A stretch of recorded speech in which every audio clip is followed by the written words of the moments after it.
Mais uma vez, boa tarde. Eu tenho tentado dividir os vídeos por partes. Começamos por falar da apresentação do Bruno Lage, da carreira, e agora vou falar da forma de jogar do Bruno Lage.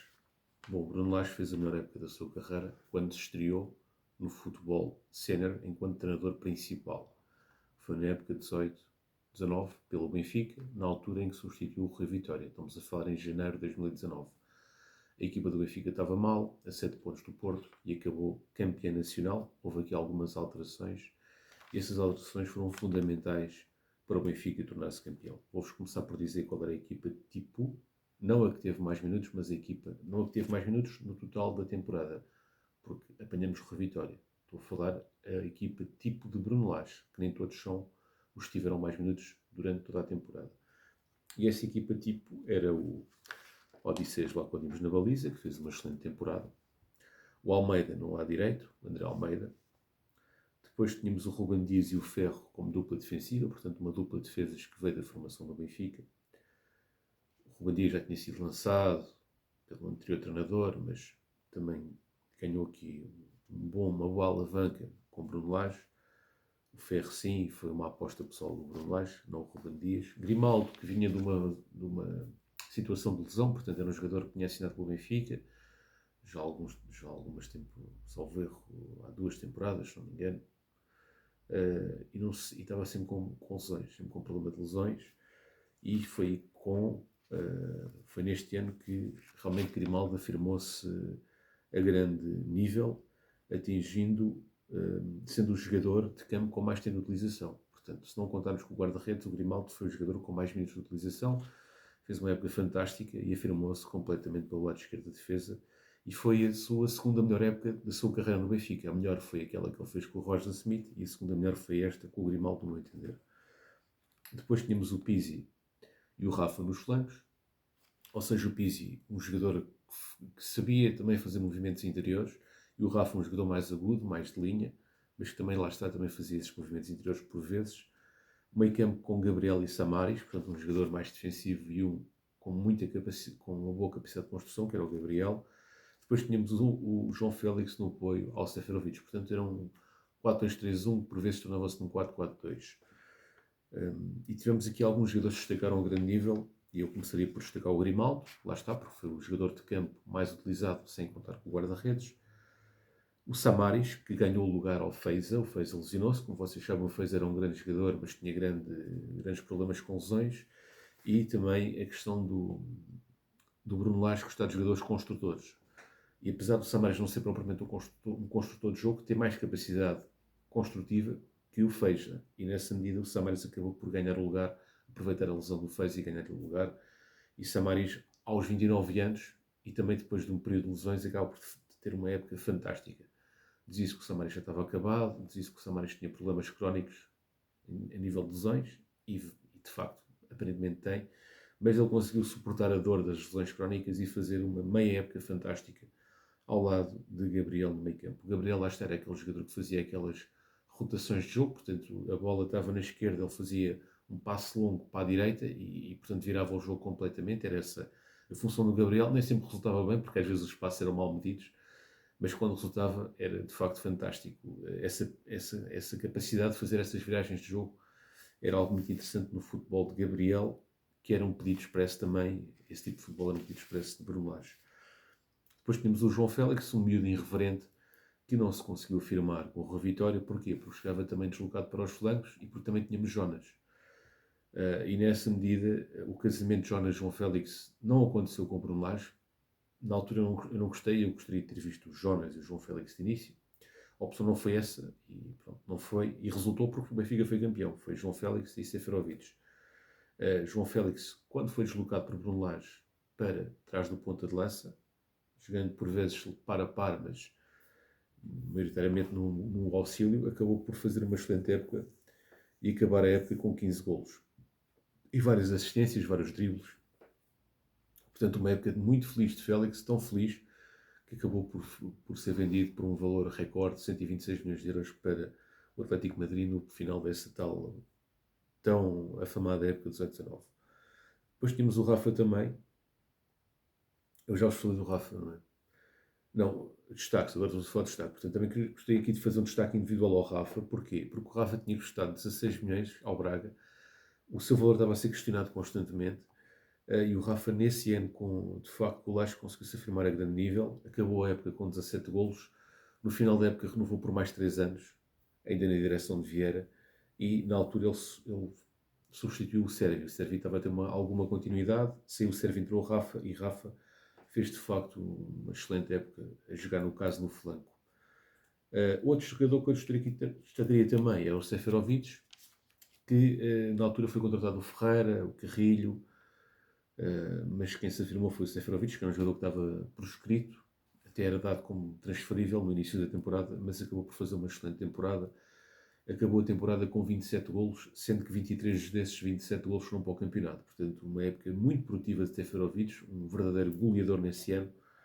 E, portanto, foi um ano em que tudo correu bem, onde o Benfica jogava um futebol bonito, atrativo, onde os centrocampistas tinham uma missão de construir o jogo logo a partir do... Portanto, tínhamos ali 2 jogadores no meio campo com capacidade de construção, um mais do que outro, é verdade, mas 2 jogadores com capacidade de construção.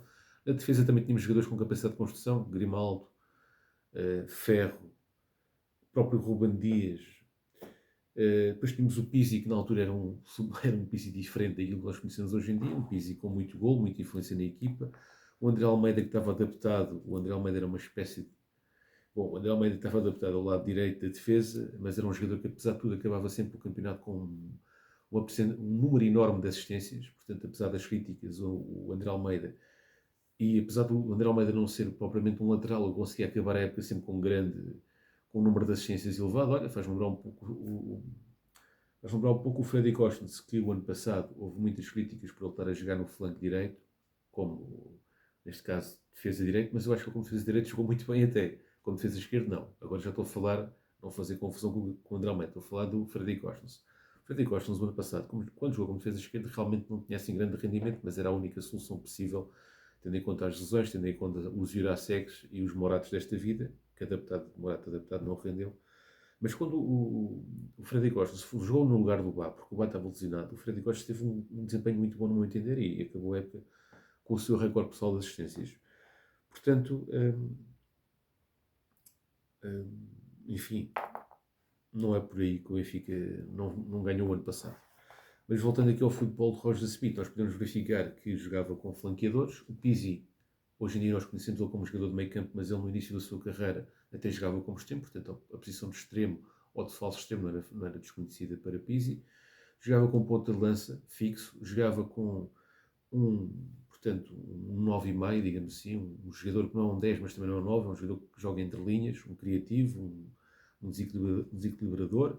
Jogava com o Rafa claramente aberto, jogava com o Grimaldo também, portanto o Grimaldo dava ali uma largura enorme ao lado esquerdo. O André Almeida não dava tanta largura, mas também também fazia muitas assistências. Portanto, é uma equipa de um futebol bonito, um futebol construído, de posse de bola, um futebol de quem quer assumir o jogo. Portanto, para mim, acho que este é o melhor projeto do Rui Vitória do Bruno Lage até agora, o projeto 18-19, e acho que resultou perfeitamente. Portanto, se ele conseguir replicar aquilo que fez em 18-19, seria perfeito. Acho que tem jogadores para isso. Acho que, por exemplo, o Tomás Araújo, apesar de ser um jogador que tem muitas lesões, é um jogador que também sabe construir a partir do momento defensivo. O Best é um lateral que teve a infelicidade de ter começado mal para o Benfica, porque contribuiu decisivamente para um gol do adversário, mas é um jogador que tem uma capacidade enorme de fazer aquilo que o Grimaldo fez também. Portanto, tem o Best e tem o Tomás Araújo, que são 2 grandes jogadores que podem construir também logo a partir da defesa. Para o lado direito tem o Bá, agora também vem um defesa direito também que dizem que é muito bom. No meio campo tem também muitas soluções, para todos os gostos, tem desde o Florentino ao Barreiro, ao Freddy Costens, passando também por a eventual adaptação do Rollizer e pelo Cox. Portanto, se quiser um Gabriel, tem o Cox. Ou eventualmente o Freddy Costens, depois ainda tem o Renato Sanches também, portanto, dá para montar um meio campo diferente daquilo que ele teve em 18-19. Resta perceber se ele vai querer replicar aquilo que fez em 18-19 ou se vai se adaptar aos jogadores que tem. Mas há muitas soluções no meio campo também e para todos os gostos. Mas se realmente ele quiser ter uma espécie de Gabriel, o único Gabriel é o Cox que até é melhor que o Gabriel. Por acaso até é melhor que o Gabriel, mas o Cox tem aquela questão de não querer jogar a 8 e não sei o quê. Mas não tem o Samaris, tem o Fredrik Oshens, tem o Florentino, tem o Barreiro, tem o próprio Renato Sanches, que também temos que perceber como é que podemos casar aqui o Renato Sanches num esquema de Bruno Lage. Agora tem o Arthur Koglu, ou como é que chama-se o rapaz, que pode fazer o flanco, como é o Harry Potter turco, pode fazer o flanco, se calhar até melhor do que o próprio Rafa fez. Eu até gosto bastante do Rafa, mas eu por acaso gosto do Rafa a jogar atrás do ponta de lança. Mas o Arthur Koglu pode fazer aquela posição de flanqueador muito bem. O próprio Di Maria pode jogar atrás do ponta de lança, pode jogar o Prestiani, pode jogar o Rolaiser, pode jogar eventualmente uma dupla de dois avançados, pode jogar aquele Maldoni, ou como é que chama-se o rapaz que também chegou agora, que é um segundo ponta de lança suíço, que também dizem que é muito bom. Portanto, soluções não falta. Realmente o único ponta de lança da área fixo neste momento, tem dois até, Artur Cabral e Pavlidis. Portanto, tem um plantel superior àquele que tinha em 18-19, tem condições para fazer um trabalho semelhante àquele que fez em 18-19. Os rivais estão fortes, o Sporting está forte, o Porto iniciou bem, mas vamos ver como é que vai ser daqui para a frente. Mas realmente o Sporting é um adversário forte, de nível, mas o Sporting tem um handicap, é uma equipa, é um futebol que toda a gente já conhece. Portanto, o futebol de Bruno Lage, as pessoas não estão recordadas, os adversários não estão recordados, ninguém sabe exatamente aquilo que ele vai fazer, se vai tentar replicar ou não, e portanto poderá ser uma vantagem este eventual desconhecimento, este fator surpresa que poderá ser Bruno Lage, um novo Bruno Lage, um Bruno Lage que regressou ao Benfica após o interregno em Inglaterra e no Brasil. Um forte abraço e que até uma próxima. Viva o Benfica!